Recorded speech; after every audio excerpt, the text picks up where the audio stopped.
नमस्कार, आप देख रहे हैं न्यूज नेशन। मैं हूं अनुराग दीक्षित। ट्विटर कैसे साजिश का हथियार बनता जा रहा है और गाजियाबाद में कैसे मारपीट को सांप्रदायिक रंग देने की कोशिश हुई है, बताएंगे आपको। लेकिन पहले ट्विटर से जुड़ी इस वक्त की एक बड़ी खबर आपको बता दें।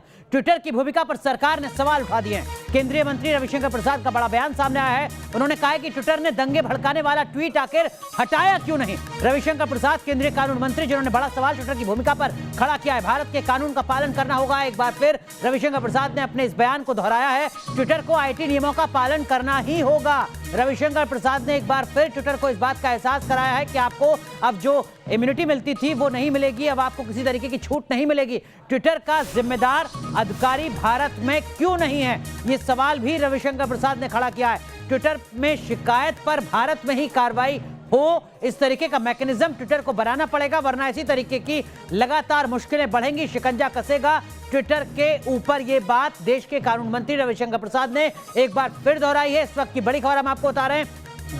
गाजियाबाद की वायरल वीडियो को लेकर ट्विटर की भूमिका पर सवाल खड़े हुए हैं और अब उन्हीं सवालों के साथ केंद्रीय मंत्री रविशंकर प्रसाद सामने आए। उन्होंने क्या कुछ कहा, सुनाते हैं आपको। मेरे ख्याल में ट्विटर कानून को समझते हैं। 3 महीने की अवधि पूरी हो गई 25 मई को, फिर भी मैंने उनको कहा कि नहीं, उनको एक अंतिम नोटिस और दो, और हमने कहा गुडविल जेस्चर में आपको नोटिस दे रहे हैं।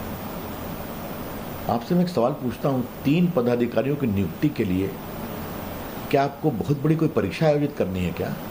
हमने तो ये भी कहा कि आप एक एंट्री मैनेजमेंट कर सकते हैं। अगर हम उनसे अपेक्षा करते हैं कि आप भारत में अपना एक दफ्तर रखिए, तो ये कोई बहुत बड़ी बात आपसे आग्रह कर रहे हैं क्या? ठीक है, आपके दफ्तर को स्थापित करने में थोड़ा समय लग सकता है, लेकिन 3 पदाधिकारियों की नियुक्ति करने में क्या असर होता है? मैं आपको सच्चाई बता रहा हूं कि लोग इतने पीड़ित थे कि हम FIR करें, क्या करें, इनकी आपको सुनवाई नहीं थी।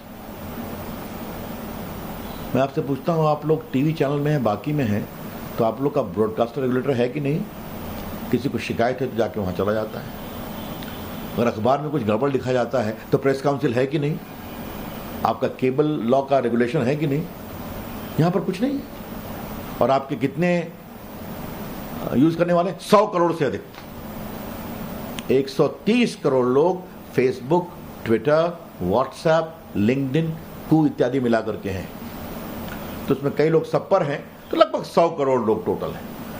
130 करोड़ की आबादी में 100 करोड़ लोग प्लेटफॉर्म पर हैं, मुझे खुशी होती है, अच्छी बात है। आप सैकड़ों करोड़ कमा रहे हैं, एक बार प्लेटफॉर्म दबाइए तो तुरंत में विज्ञापन पे विज्ञापन आने लगेगा, अच्छी बात है, खूब कमाइए, लेकिन कानून का तो पालन करना पड़ेगा ना। व्यापार करिए, खूब मुनाफे कमाइए, हमारी सरकार की आलोचना करिए, जो आपके यूजर हैं सवाल पूछें, उसका स्वागत है, लेकिन भारत का संविधान और भारत का कानून पालन करना पड़ेगा। तो सुना आपने केंद्रीय मंत्री रविशंकर प्रसाद को, जिन्होंने सीधे शब्दों में एक बार फिर कह दिया है ट्विटर से कि आपको भारत सरकार के द्वारा बनाए गए नियमों का, कानूनों का पालन करना होगा। इस वक्त की एक और बड़ी खबर ट्विटर से जुड़ी आपको बता दें। ट्विटर के खिलाफ भारत सरकार सख्त है, क्योंकि गाजियाबाद में जो कुछ हुआ वो सवालों के घेरे में है। गाजियाबाद वायरल वीडियो केस में खुलासा हुआ है कि अबुल समद के 2 पुराने वीडियो भी सामने आ चुके हैं। ताबीज का काम करना कबूल रहा है समद। परवेश गुर्जर इंतजार में ताबीज पर झगड़ा था, यह जानकारी भी सामने आई है। मामूली झगड़े को सांप्रदायिक रंग दिया गया। बुजुर्ग की मारपीट का वीडियो बार बार ट्वीट हुआ।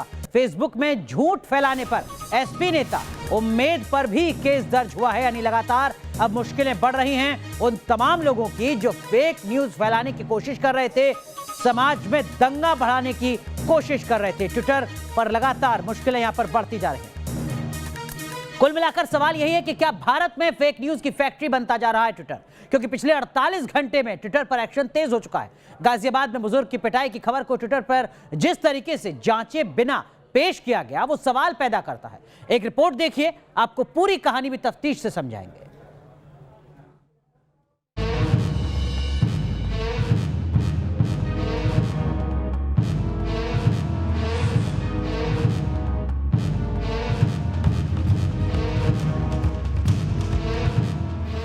क्या फेक न्यूज की फैक्ट्री बन गया है ट्विटर? सुलगते बयान और वीडियो को क्यों नहीं रोक रहा ट्विटर? झूठ फरेब का जाल, ट्विटर पर सवाल। गाजियाबाद से उठी झूठ की चिंगारी देश के कई शहरों और लाखों लोग तक पहुंच गई। माहौल बिगड़ता उससे पहले ही योगी सरकार एक्शन में आ गई। ट्विटर समेत उन सभी पर केस दर्ज हो गया जिन्होंने लोनी में बुजुर्ग से मारपीट की घटना को सांप्रदायिक रंग देने की कोशिश की और यूपी के कई शहरों में उन्माद फैलाने की साजिश रची। इस कड़ी में नया नाम है एसपी नेता उम्मेद पहलवान का। आरोप है कि उम्मेद ने ही फेसबुक लाइव कर बुजुर्ग की पिटाई का वीडियो वायरल किया और धार्मिक भावनाओं से खिलवाड़ की कोशिश की। हालांकि केस दर्ज हुआ तो उम्मेद के सुर बदल गए और वो पुलिस पर ही आरोप लगाने लगा। मैं कसम खाता हूँ कि जितनी बात चचा ने मुझे बताई मैंने इतनी बोली, और ये जो लोग आज मुझे जेल भेजने की बात कर रहे हैं, फर्जी मुकदमा लगाने की बात कर रहे हैं, इसलिए कि एक 72 साल के बुजुर्ग की मार पिटाई की गई, उनकी सुन्नत काट दी गई, मैंने उनकी मदद करने का काम किया। मेरी पूरी फेसबुक लाइव में मैंने ये कहा है कि मैं 4 से 5 इन हिंदू लड़कों से नफरत करता हूँ। अगर ये मेरे सामने आ जाएं तो मैं इनको सबक सिखाऊं। एक तरफ कानून का शिकंजा कस रहा है तो वहीं दूसरी ओर झूठ का जाल बुना जा रहा है। जरा पीड़ित बुजुर्ग अब्दुल समद का ताजा बयान सुनिए। उस दिन क्या हुआ और अब वो क्या चाहते हैं। मैंने फालतू तो नहीं बोली। जय श्री राम कितनी बार तो बोल दिया मार लगाते रहे और वो बोले कि हमने बहुत आदमी मार दिया। अच्छा, ताबीज को लेकर के कोई बात हुई थी? ताबीज का कोई चक्कर नहीं है। आप ताबीज का कोई काम करते हैं? जी उसको अभी एक साइड ही खड़े कर दो, उन्हें बुला लो। ये सारी बातें बेबुनियादी हैं, इन पर कोई जोखिम है जो हमारे ऊपर इल्जाम लगाया जा रहा है कि इसको डिवाइड किया जा रहा है सारी बातों को लेके कि ताबीज का काम करते हैं, ये वो करते हैं। हम सैफी बिरादरन से बिलोंग करते हैं और हमारा काम पुश्तैनी काम लोहार बढ़ई का है। आज भी हमारे घर में वही काम होता है। ये सारी बात बेबुनियादी हैं। हम सरकार से माननीय योगी आदित्यनाथ से अपील करते हैं कि हमारे लिए इंसाफ किया जाए।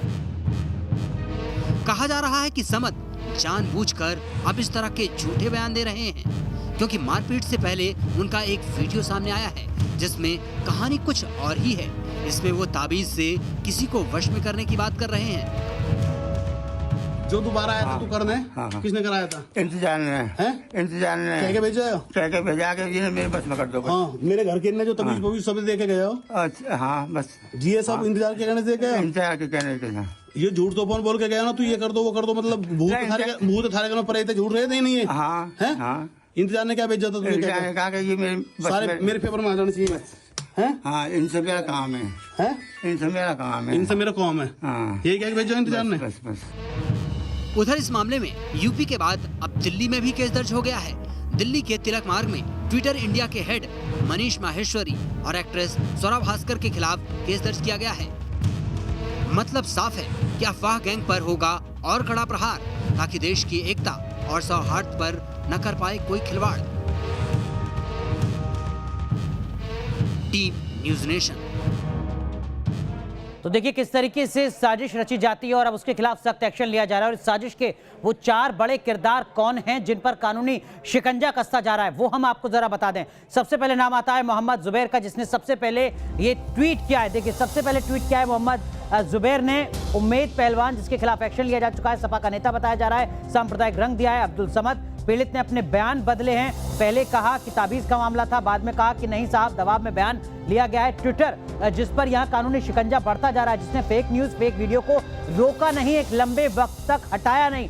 जब कानूनी शिकंजा कसा तो कहा कि देखिए हम तो इस पूरे मामले की जांच कर रहे हैं, लेकिन तब तक बहुत देर हो चुकी थी। तो ये 4 दरअसल में वो बड़े किरदार हैं जिनके ऊपर आरोप लगा है उत्तर प्रदेश में सांप्रदायिक दंगे फैलाने के लिए, उसकी साजिश रचने के लिए। सवाल कौन से हैं जो लगातार उठ रहे हैं सामने? 10 बड़े सवाल। गाजियाबाद के निजी झगड़े को सांप्रदायिक रंग आखिर क्यों दिया गया?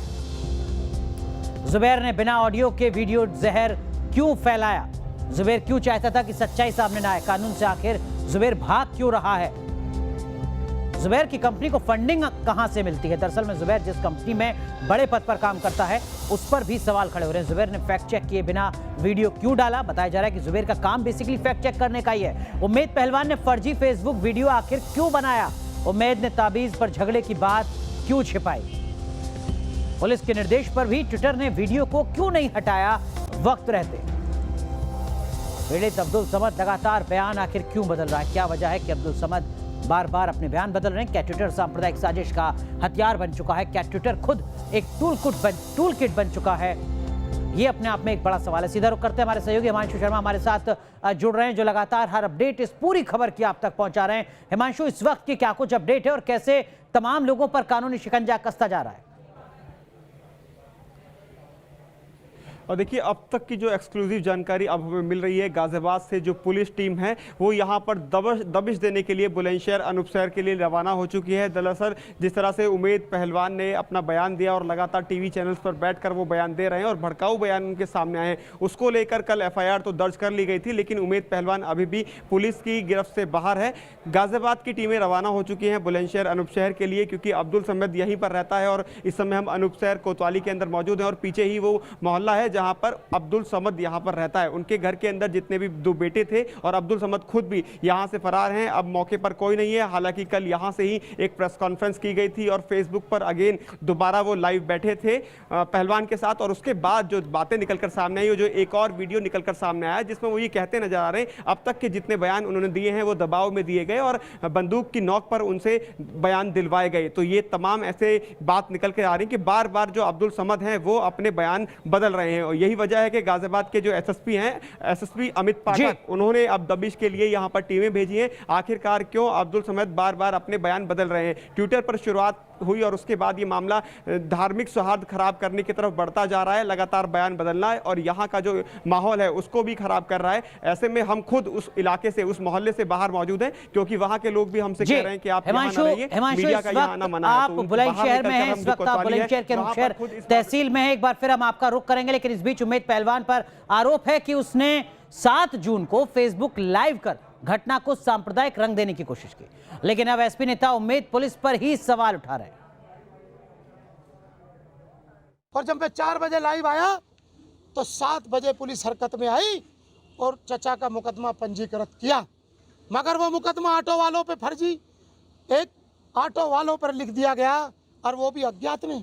तहरीर दी कुछ, मुकदमा हुआ कुछ। और बात करते हैं सांप्रदायिक की, मेरी पूरी फेसबुक लाइव में मैंने ये कहा है कि मैं 4 से 5 इन हिंदू लड़कों से नफरत करता हूँ। अगर ये मेरे सामने आ जाएं तो मैं इनको सबक सिखाऊं। और इस बीच गाजियाबाद के एसएसपी अमित पाठक ने इस मामले पर क्या कुछ कहा है, सुनाते हैं आपको।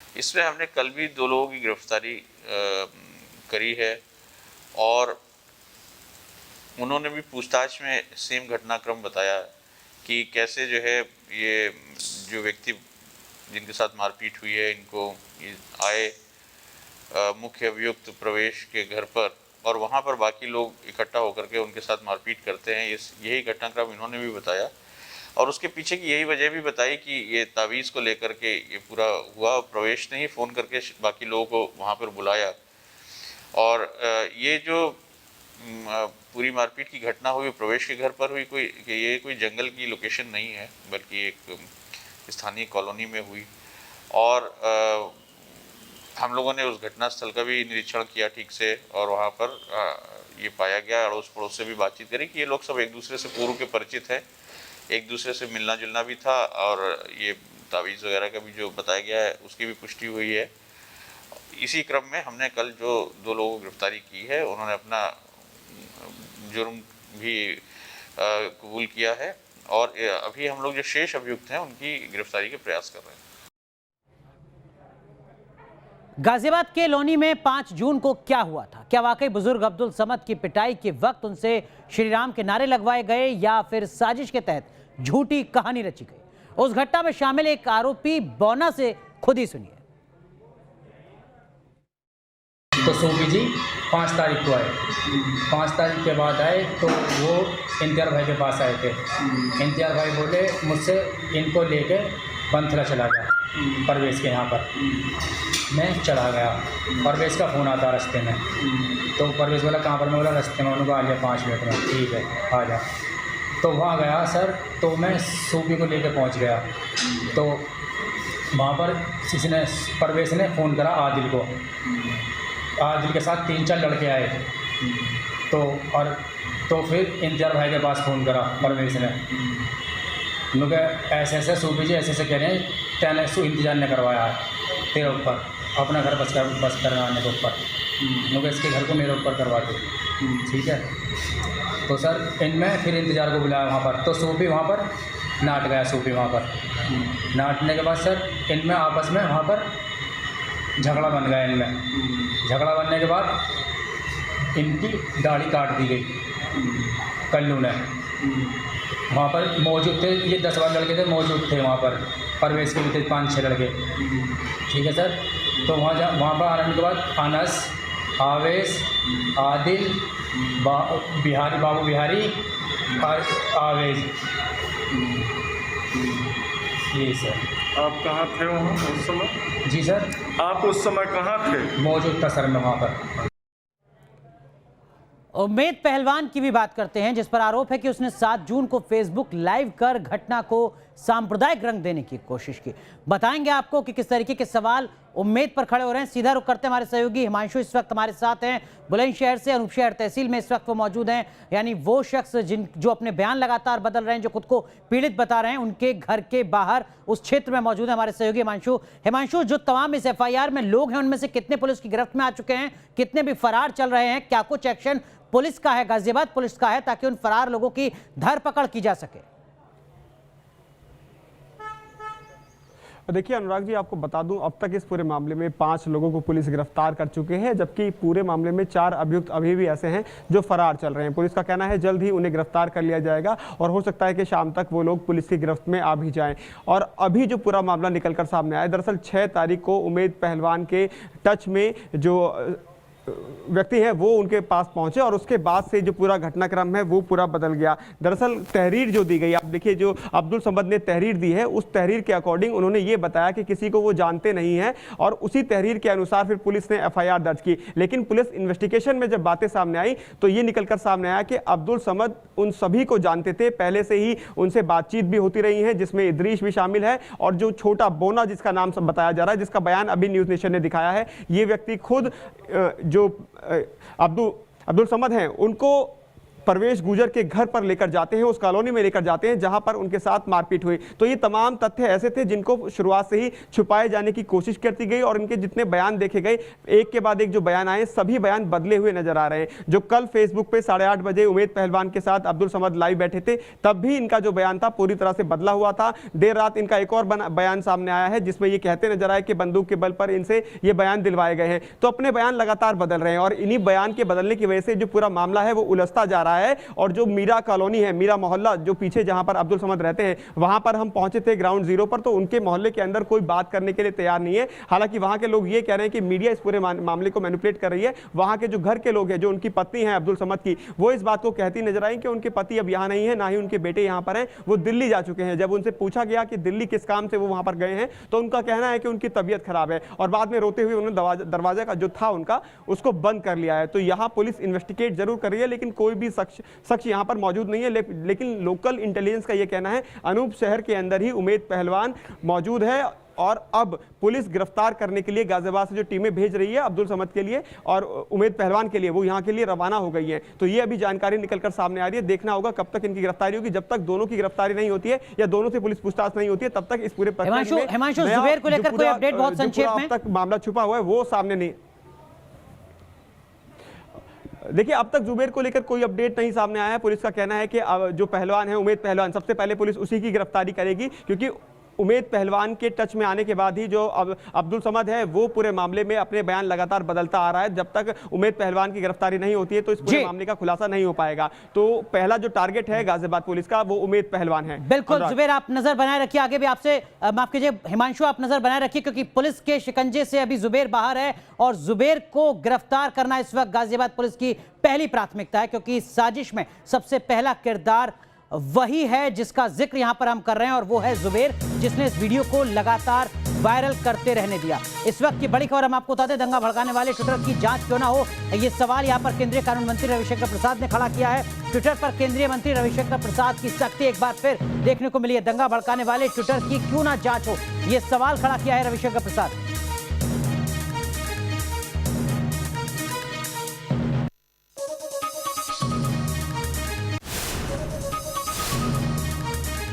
As a law minister or the IT minister, I have no comment to offer. It is for the police to investigate and come to a conclusion. Fair investigation. But one thing I would sure like to flag, if Twitter has a norm of declaring a particular tweet as manipulated or unmanipulated, why it was not applied in the case of Ghaziabad case? When, apart from the fake element, it was provocative, designed to provoke riots, create hostility in the country.